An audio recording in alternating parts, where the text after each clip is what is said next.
The ModernJeeper Show, the show about Jeeps, Jeeping, and Jeepers.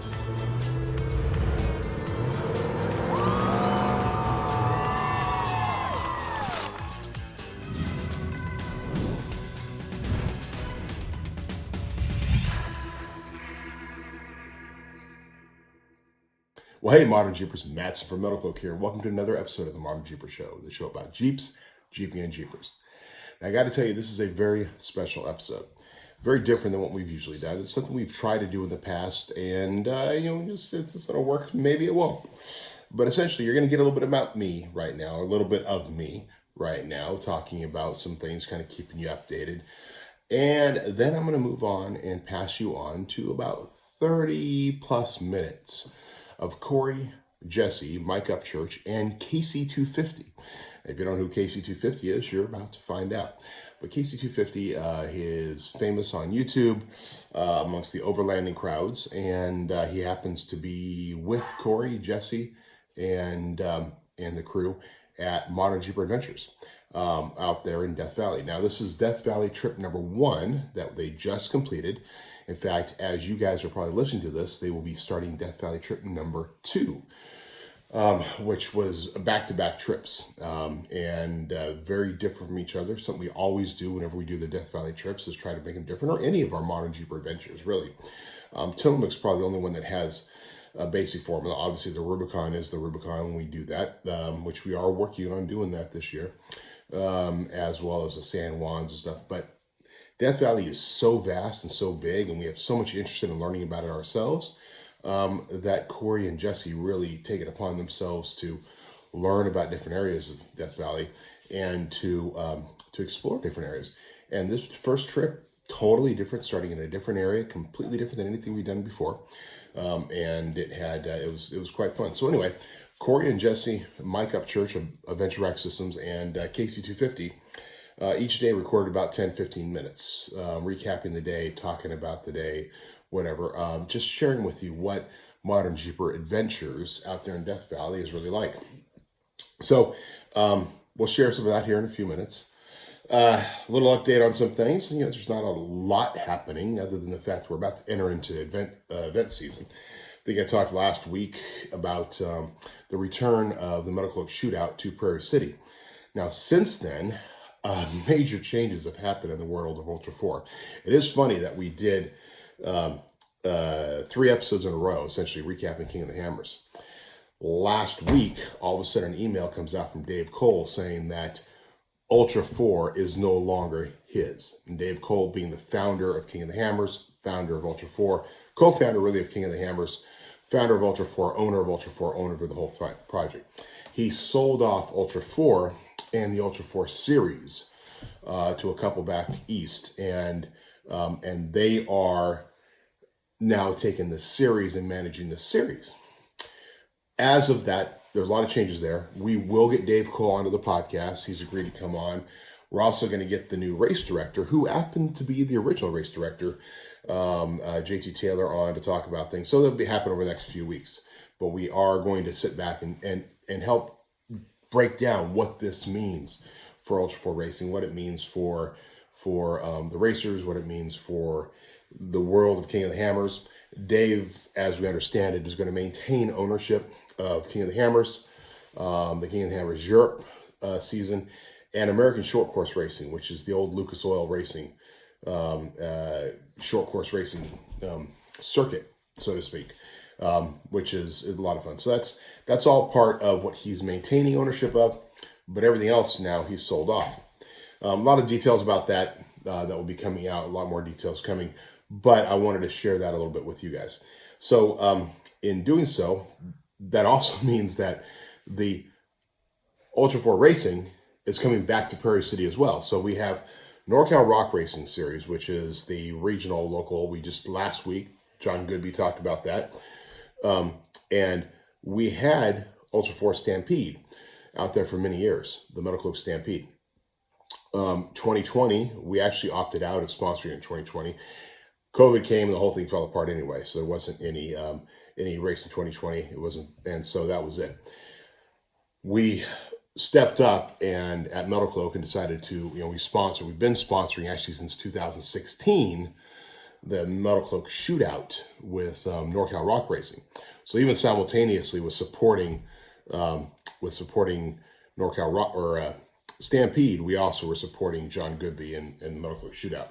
So we've been doing that for years, and we brought this back to, originally it wasn't actually at Prairie City, it was at the Wild West Motorsports Park, which is now closed down, which is too bad. It was an incredible park, fantastic racing out there, thanks to Goodby and the other guys and what they built up. But now that's brought back, so shootout has come back to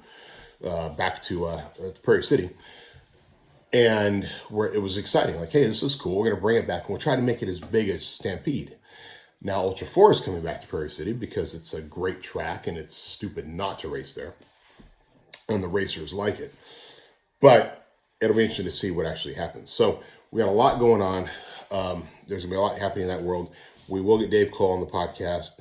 He's already agreed to come on. We just got to schedule it out. We're going to talk more about that over the next few weeks. But right now, this episode is really all about Death Valley and the trip these guys have just finished out there. So this is Death Valley Adventure, the Modern Jeeper Adventure Death Valley #1. And as you guys are listening to this Thursday, actually coming out Friday morning. Usually we come out with a podcast on Thursday morning, but I'm actually recording this Thursday night because I just got the files. As you can imagine, out there the files are not the internet connection is a little low, so trying to get files of their video downloaded to me took a little bit of time. We got them, we did a work on it, and I'm getting that up to you guys here. It's actually like midnight. I've got my coffee. It's a Jeep thing. Coffee cup my wife got me. Got to have those. Speaking of coffee, we don't talk a lot about like brands and stuff like that. We don't really plug that stuff that much anymore. We used to kind of do that, but I'm going to plug something. So what I'm holding in my hand right here, so you can see that, put it in front of our camera here. Cometeer. I think that's how you pronounce it. Cometeer. Red Bay coffee. Now, looks like a normal coffee pod. But if you look closely, you might see there's a little bit of condensation on the outside of that, a little bit of frostiness. That's because this is frozen. This here is frozen coffee. They freeze it at something like negative 321 degrees, with the idea that it captures all the freshness. So they find the finest coffee. They brew the finest coffee, and then they freeze it at negative 321 degrees. And that frozen coffee now is in this pod that you can simply open up, drop into a cup, pour boiling hot water on it, and you have a fresh cup of coffee. So it's actually really good. Somebody somewhere, some link, somebody mentioned it. I thought I'd try it, so I bought a little introductory packet of it. It's pretty cool. So, if you want to try something a little different, you can actually defrost it and then pour it over ice and add it. So obviously it's concentrated. You can put it inside of your Keurig, although I was trying to do that and my Keurig didn't want to close all the way. So maybe that's not, maybe certain Keurigs, it works better on others. Mine wouldn't actually close all the way, so I didn't do that. But it's cool. And this is recyclable for those that are concerned about it. People about pods and Keurigs and stuff. But anyway, that being said, check this out, Cometeer. It's actually pretty good coffee. I got my cup here because I'm literally recording this before I've even done any editing. So I don't even know what they're all talking about over the next 30, 40 minutes. But enjoy. This will be Death Valley, Adventure #1 with Corey, Jessy, Mike, and KC250. Cheers, guys. We'll see you on the flip side. Hey guys, welcome to another episode of the Modern Jeeper Show. We are actually out in the middle of Death Valley. We're for our first spring trip. It was a cold night. I'm not sure. I don't think I slept very well. Yeah, I'm not sure anybody slept really well. I slept pretty good until my feet popped out of the sleeping bag and froze. I had to pull them back in and put some down in there, but it was good. Right on. Warm. Yeah. Well, how about Manly Pass? How'd you like that? Manly Pass was pretty awesome. Yeah. I mean, everything's been pretty awesome, but how do you say it? Gawler Wash. Gawler Wash was amazing. I mean, everything's really cool so far. The people are great. Rigs are great. Scenery. cold temperature last night, maybe not so much. But Yeah, Right. yeah, and like we've talked about in the past, this show is a little bit, or this trip's a little bit different than our trips in the past. We drug our feet a little bit, but we got to see some really amazing places. And typically, you know, it wasn't just a dirt road yesterday. Mangle Pass and Gawler Wash has a little bit more sections of some technical driving. Everybody thinks Death Valley is flat. I've talked about this for a couple of years. There's so much more to Death Valley than what you see in a brochure or going to the visitor center. The wind, though, yesterday afternoon, we had a couple of storms roll through, so we were kind of worried about what the weather was going to be like. We got here last night. The wind was a little breezy, but it wasn't bad. Once the sun went down, I'm guessing we were The about fire got started real quick. Yeah, I'm guessing we were about 25 degrees last night. Yeah. Yeah, my water froze in my tank over here. It wouldn't turn on this morning. It was cold. Yeah, it was a little You nippy. didn't take a shower in that water? I did. You're crazy. But we have there's actually 8 rigs with us out here on this first trip, and I think everybody was an official overlander. We had 2 groundlanders. We had some people that were actually stayed on the ground in a tent, and Mr. Del Albright was out here in his Camp-Right tent cot. You know, it's interesting. I'm not sure if being higher in a rooftop tent is better. I think maybe being on the We ground. should have made a big triangle and just set it. Right, might have been a little bit warmer. Yeah. But we have a really special guy with us on this trip, and I mean, not in the term special, but Well, he might be a little he special. might be a little To special. be determined. Right. But he made a heck of a long drive to get all the way out here. Yes, I he think over did. 1,000 miles, and brought a good friend and some cool little features with him that were saving the day yesterday. A little espresso and midday saved my life, I will tell you. I was telling Marie on the way up one of the passes that, oh my God, I would kill for a cup of coffee right now. And I Right. made some mention on the radio, and this gentleman says, oh, I've got an espresso machine in the back of my Jeep, and I thought he was kidding. And we get up there, and I hear this, I'm like, oh, he wasn't kidding. He's really making espresso, right? I think he's happy. He's happy to be out of the snow Right. and the ice. Yep. Well, and our viewers probably, there was a video, actually a little article I put up a while back when he released actually a couple of feature videos that were described new features that he was discovering on his Jeep and helping others with a taser type of program and doing tight turns and stuff like that. But this guy's got quite a following on YouTube. His videos are a lot of fun. They're not our typical produced type of videos. So I give my hats off to him. They camp in the snow. Nah, I'm I good. think he's also an ultra runner. Yeah. Because he was stopping and running back and running forward and trying to get Right. exercise, planting cameras, going here, going there. I mean, the guy is fit. Just amazing. well, Yes. let's bring him in here, guys. Welcome. Casey250 is his YouTube channel. We're just gonna call him Casey though.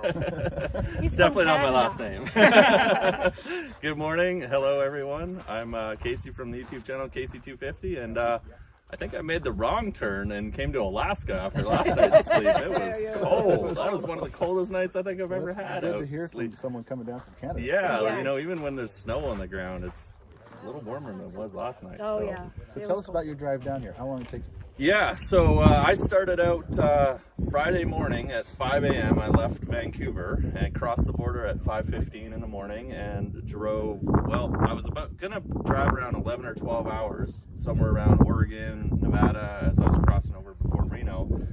But I ended up in a blizzard, and I couldn't see the highway, I couldn't see where I was going, it was starting to get dark, it was, you know, Welcome to California. Yeah, it was below zero, and and then I drove through the sign. It's like, "Welcome to California," and I thought, "Wow, I thought maybe I turned the wrong way and ended up in Your Alaska." compass is backwards. So I had a crazy drive. I ended up driving almost 16 hours because I wanted to get past the snow. I drove past Reno, so I went from Vancouver to between Reno and Carson City in one day, and then set up camp. And there was snow on the ground. It was snowing in Reno. I thought Reno was supposed to be warm. Right? And so I had my first night below zero, camped, and I was like, I want to get into my tent, get warm, go to bed. Got up at 5:30 and then I finished my drive. I drove another 6-7 hours to get down here. So, well, I remember we were when we were still in Ridgecrest.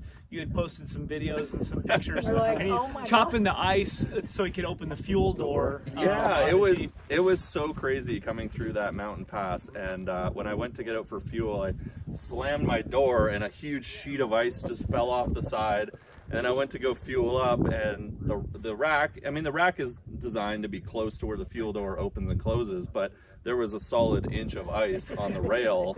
And so I had I got to find a tool, and I've been driving for 16 hours, and it's cold, and I'm tired, and so I got to fuel up, I got to keep going. So I found a wrench, I started hitting and knocking the ice off, fueled up. I vlogged the whole thing, so I wasn't really planning on having an interesting vlog coming down here, but I was recording, and so the pre-Death Valley series video will be my adventure getting to Death Valley. Well, you know that misadventures are still adventures. They're all, yeah, and it's always fun. Absolutely, you know? And once you get past it and through it, it's hilarious, right? We can talk about it. It's a good story. It was a lot of fun, and that's what I was just telling myself while I was driving. I'm driving like this, trying to see out the window, and it's getting dark, and the snow is blocking my view, and I'm like, this is just going to be a good story. We got to get to where we're going, and then we'll just tell the story. The day will be over, and here we are in Death Valley. And sunshine. I thought we'd warm up a little bit. And I got short sleeve on. I'm not freezing. The wind still is pretty chilly though. Yeah, a little breeze. Hopefully the audio's okay here. A little breeze coming. Well,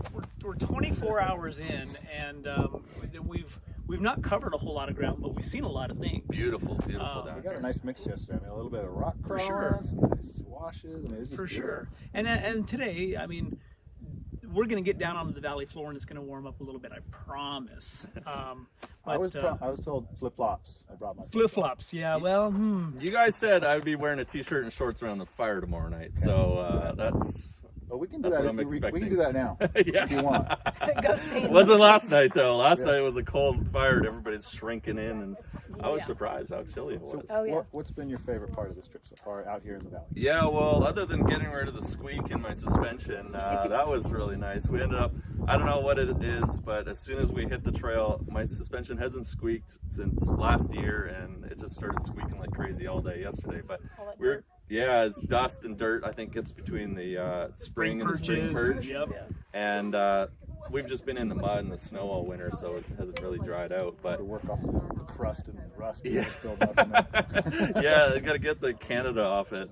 But yeah, it was really awesome coming through that slot canyon yesterday. I've never driven through anything like that before, but I really enjoyed just getting on some rocks and doing a bit of off-roading on some dry stuff with traction, where I'm not spinning my tires and wondering what's going to happen. It's different when we're all loaded for, we're all 7,000-8,000 pounds.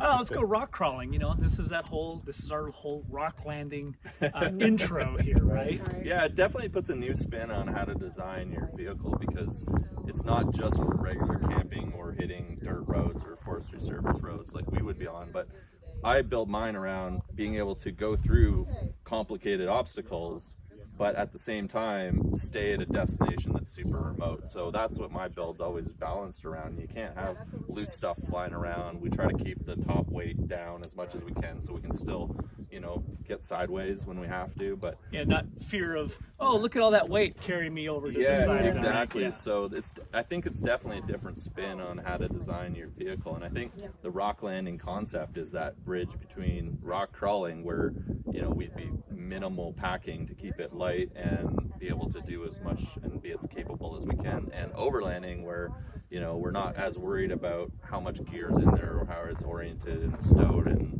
whatnot. So it's a different spin on building it. For sure. Yeah. I've felt very confident going through those rocks, even dropping down, getting my suspension articulated a little bit take sideways. Your time, kind of let the weight balance out slowly instead of just exactly. Momentum is definitely more of a consideration, right? When you've got weight, once it starts moving, it doesn't want to stop moving. So bouncing through stuff and using the throttle to get through stuff is a little bit scarier when you got weight up top. Well, I think we're driving south. All definitely over the years we try to lighten up. We start out, we want to bring everything we own, and then we realize, oh, I didn't use that, I didn't use this. Oh, I need to bring that next time. So, but it's hard, and we talked a little bit about this last night. The elements really change, and if it's very diverse, you have to bring a lot more stuff. So yeah, it's hard to thin out and then yet be prepared. So that's a fine balance, you know. It's finding that crescent wrench instead of all the open end wrenches. Yeah, I went through and I put my Jeep on a diet before we came down here. I had posted a reel on Instagram and I had unpacked everything across my driveway of what I had. I was like, I've gotten to a point where we just kind of keep putting stuff in and rearranging it. Everything needs to come out, and we're gonna start from the ground up. What goes back in the Jeep, right? Right, every couple of months, it's a good idea. Yeah. You find stuff like, I have not touched that in 6 Exactly. years. Right. Right.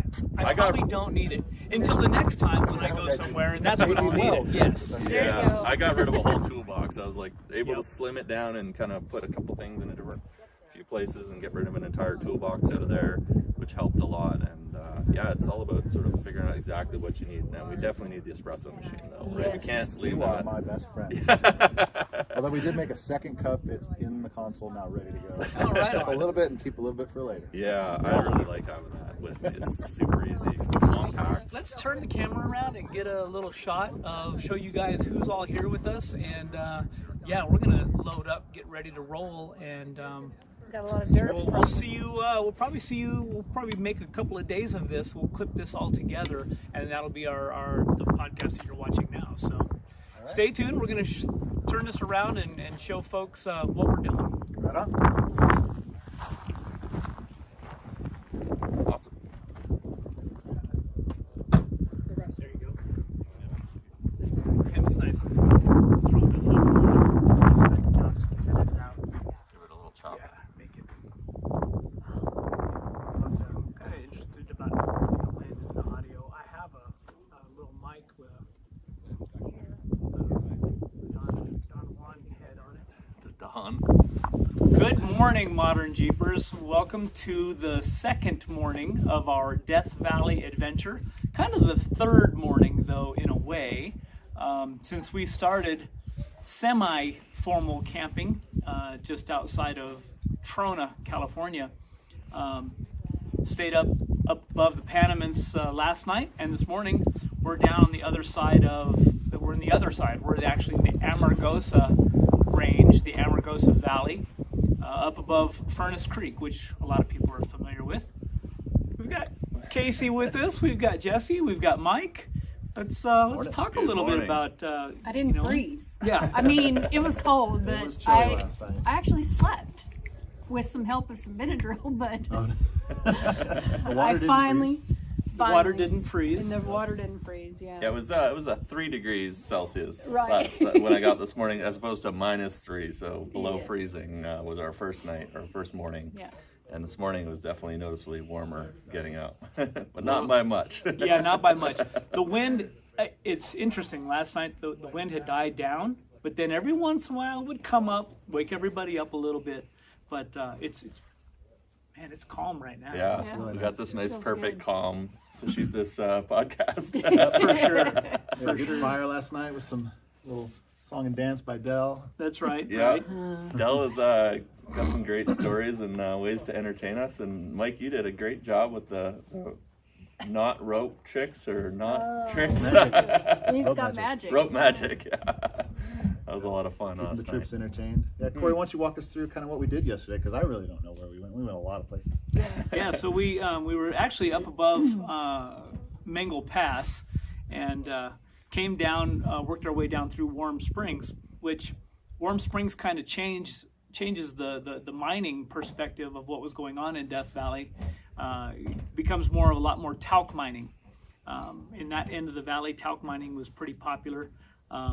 Went down through Warm Springs Camp. How about a pool out in the desert? Yeah, that was really surprising to come across. Usually when I'm out exploring in remote areas, we don't find anything but maybe some rubble or some remnants of an old mining or forestry operation. But out here, there's a lot of history. It's just super fascinating. And then, yeah, I guess there's a pool. Very nice pool, too. With a diving board. Yeah. And warm, very warm springs. Yeah, those springs were, I was surprised. Del said to dip my hand in, and Yeah. little river flowing. And normally I'm used to pulling my hand out of icy cold water. And Right.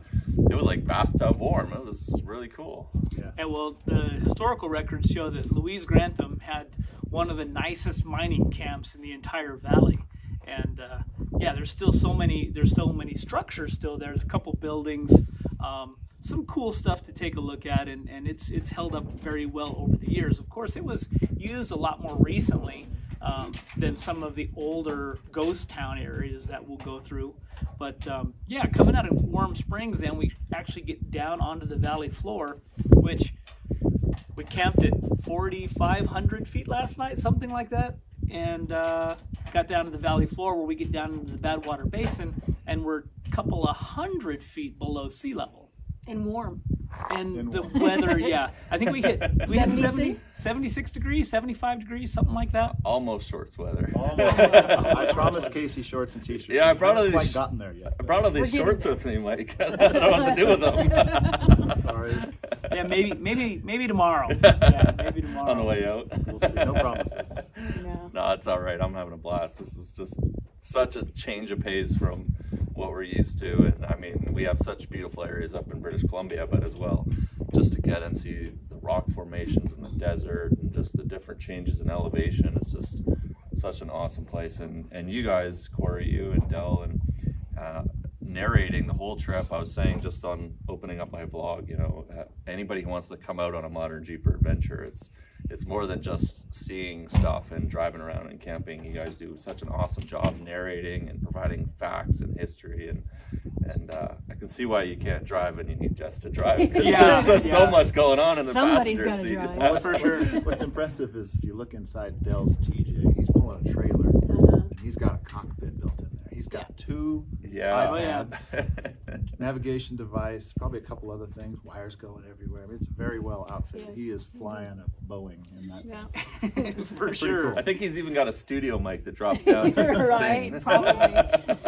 I mean, it's so funny. We start doing research, and every time we come out here, we find new places and new things, and there's so much information. I can't say it enough that it's hard. It's hard to even keep, even having been out here so many times, and I know the stories, I know the characters, but yet there's always a little tidbits of information that we end up going, oh yeah, what about this and what about that, and forget about that. And it's yeah, it's fun. It's fun for us to come out, and you've been out through here before, but what, Northern side. yeah, what do you think so far?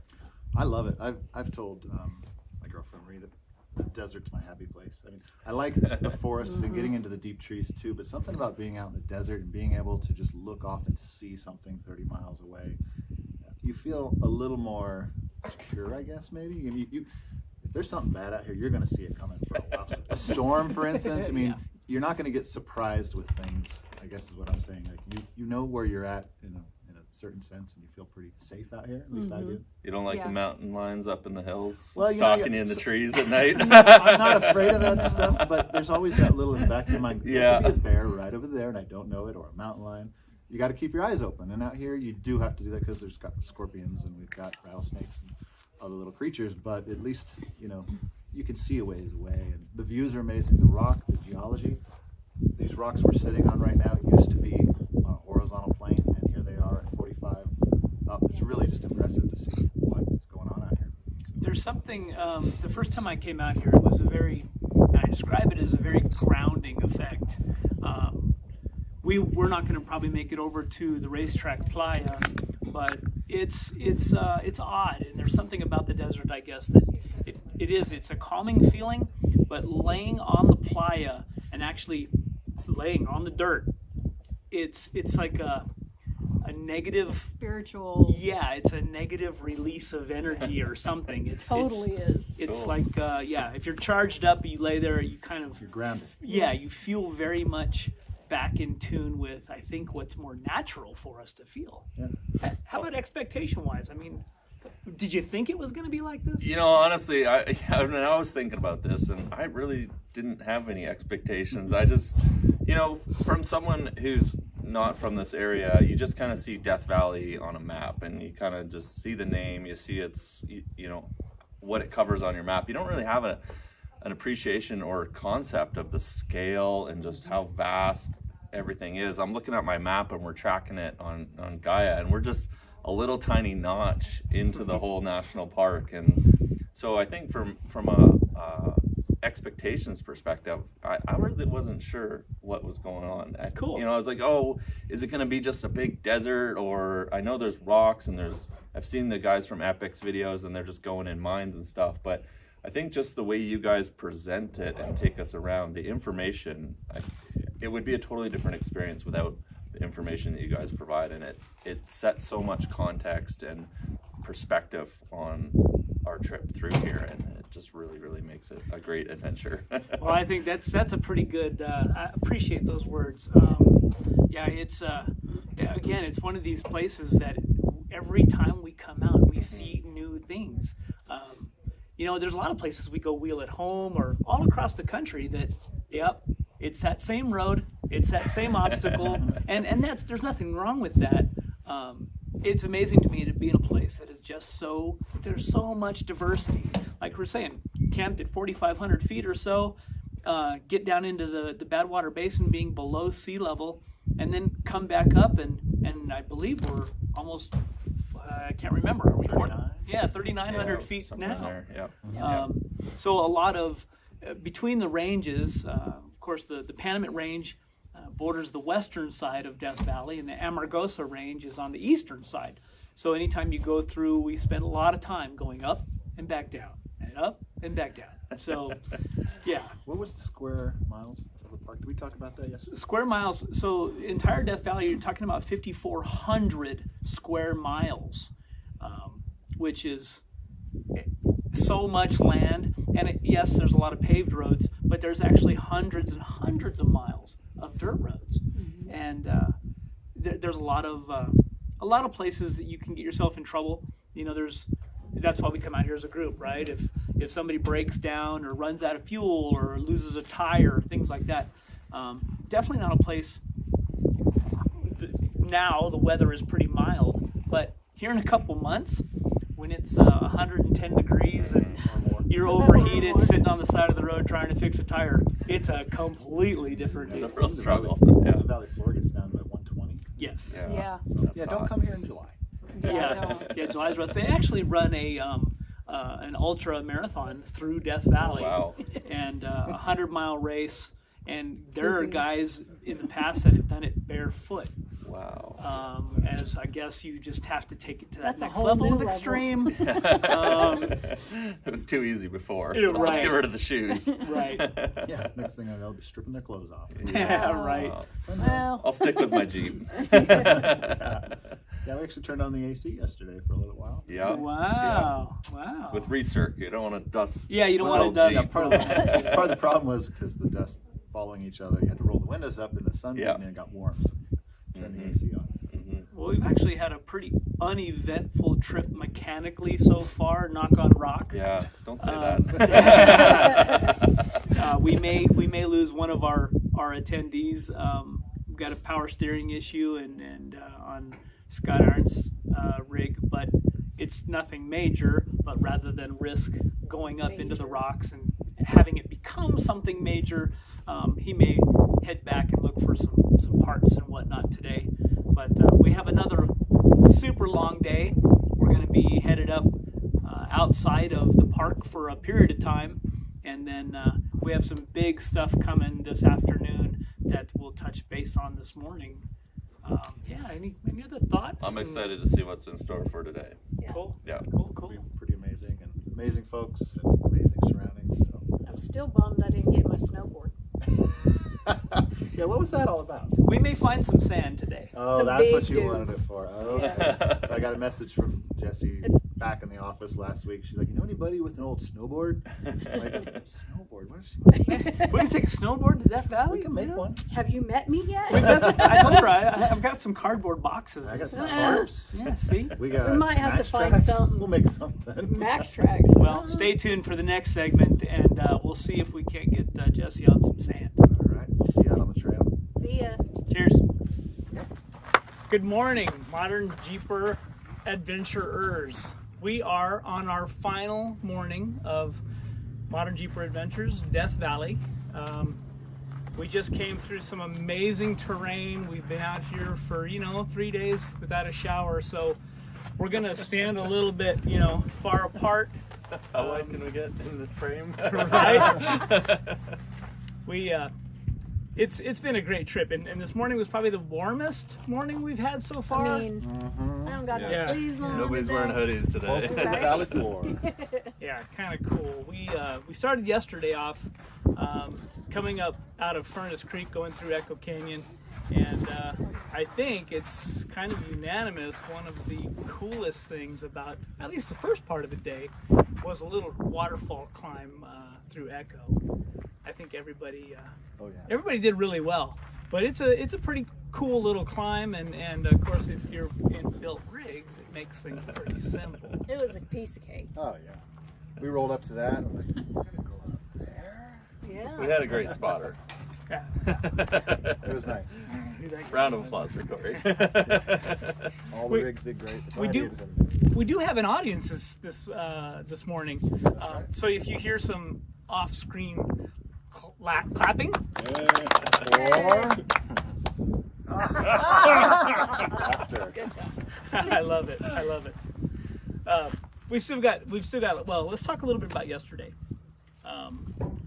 Coming up out of Echo into the Amargosa Valley, and then we had an opportunity to kind of get into some sandy wash, some high-speed stuff. Yeah, it was fun.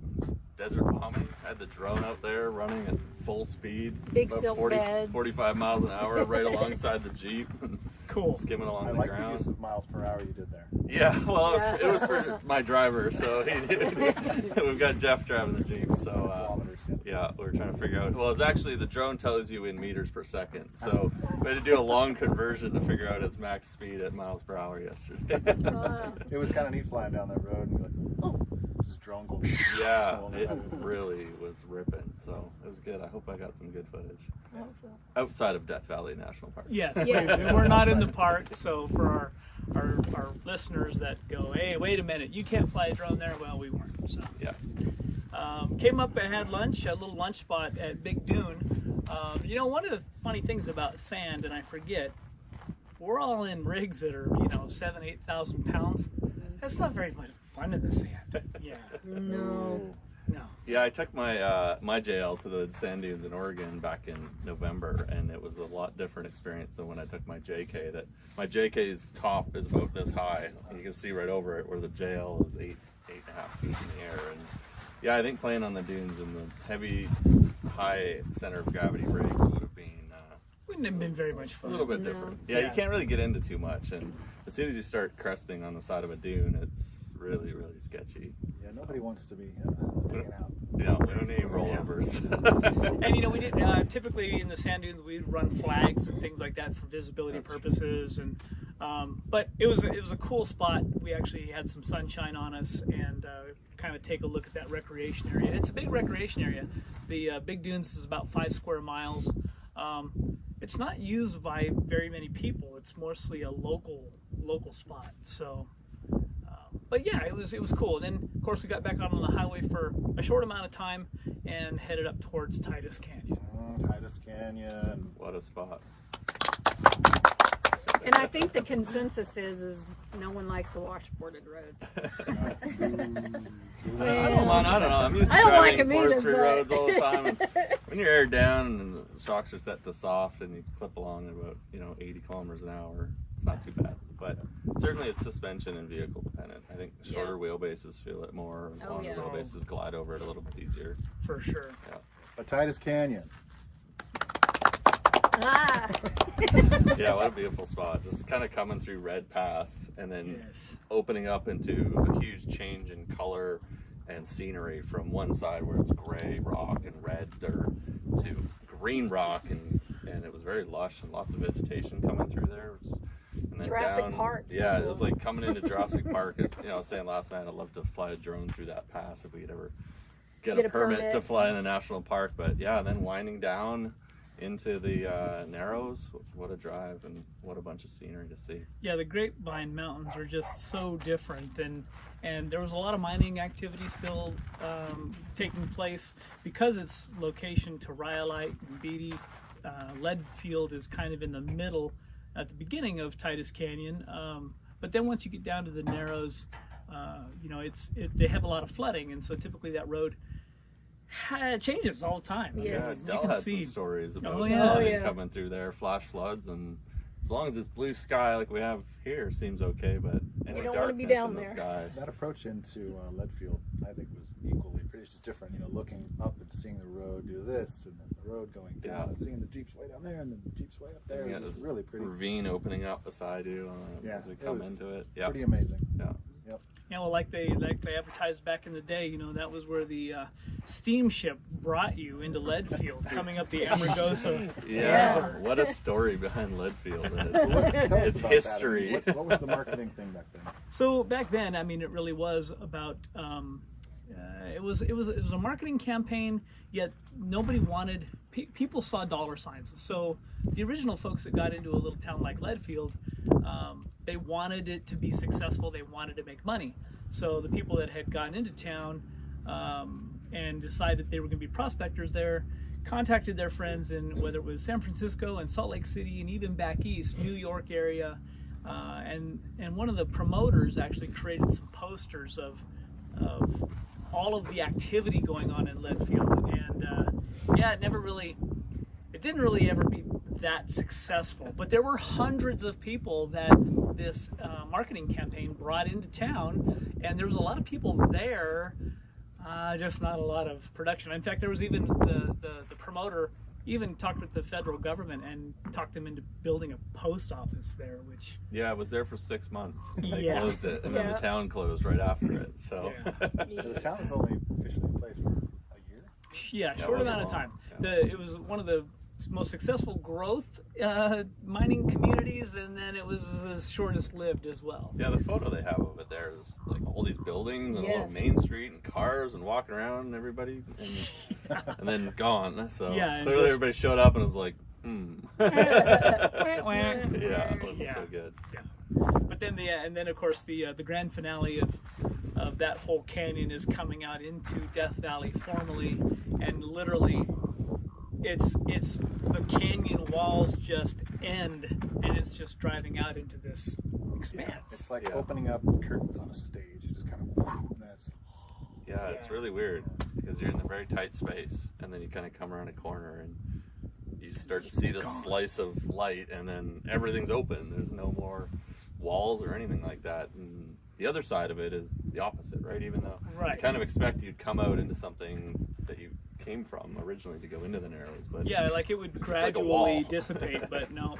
And one of the largest alluvial fans in the valley is where actually Titus exits, and well, you saw it was 3 miles of coming down the fan back into the valley floor. yeah, that was so- cool. one of the things I knew that it was one way.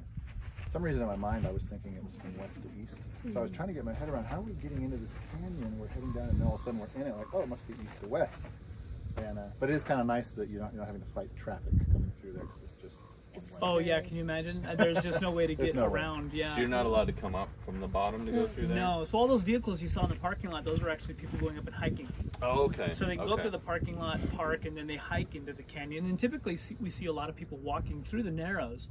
But I think Jessy saw We saw somebody 2 yesterday. I walked through a lot of the Narrows. Yes, yes, You you did. ran. Ran. Trying to get shots and stay ahead of the race. Right. Casey burned off about 6,000 calories. Yeah. yesterday, just running back and forth. We replaced it with dinner. Jeff and I had a lot of tacos for dinner last night. Very nice. But yeah, I mean, it's part of shooting, and you know, people don't see behind the scenes. And I always used to say, why am I so tired after going off-roading? But then, oh yeah, right, I probably ran like 10 kilometers throughout the day running. And you know, it's nice having somebody driving and helping drive and helping shoot, but when I'm by myself, I run up, set up a camera, line up a shot, then I gotta run back to the vehicle, drive past the camera, run back to the camera, grab it, put it back in, and yeah, where I can get 4 or 5 shots just by kind of jogging ahead of the vehicles, which is really nice having a little bit of help. I'm sure it's a little stressful too because you're out there setting up stuff. You want to hold the group up. So Yeah. you're trying to get ahead enough to do that. I know just turning on and off a GoPro, you gotta stop, jump down, boop, boop, get back, and I gotta go. It's definitely a different experience, and it's a challenge with different groups, different people, but I mean, everybody here has been super accommodating with me stopping and dropping cameras and putting the drone up, and not everybody's like that, and that's what's hard with a really big group. If we're with a large Absolutely. group, I would probably just hang right at the back and kind of do my own thing and catch up at checkpoints. But yeah, it's shooting YouTube videos in groups off-roading. It's a whole other challenge, especially when we can't fly the drone. You know, I can make up for a lot with the drone just following us along, get a lot of those shots and even keep it in tight, but not flying in the park certainly doesn't offer that. Well, and this has been, again, we crammed about 5 days of stuff into just a 3-day trip. So it's also hard too, because I'm pushing you guys and we're not getting to spend a whole lot of time at certain places, but those are for those trips when it's like, hey, we're going to spend 2 days going through Titus, and that's something you saw. Yeah. We could do that. Yeah, I mean, exactly. There's just so much out here. And today's going to be about a half of a day. We're going to take off from Mesquite Springs campground here and head up to the Ubehebe crater, a little crater made by an old volcano. But yeah, it's going to be now that the weather's getting really nice. Of course, it's the end of this trip. And the beginning of another one, right? And the beginning of part 2. Yeah, we've got another group coming out of Lone Pine here in another day or so. But yeah, this has been fun. This has been such a great trip. Yeah, such a good trip. And Weather's been great. I mean, a little chilly at night, but not bad.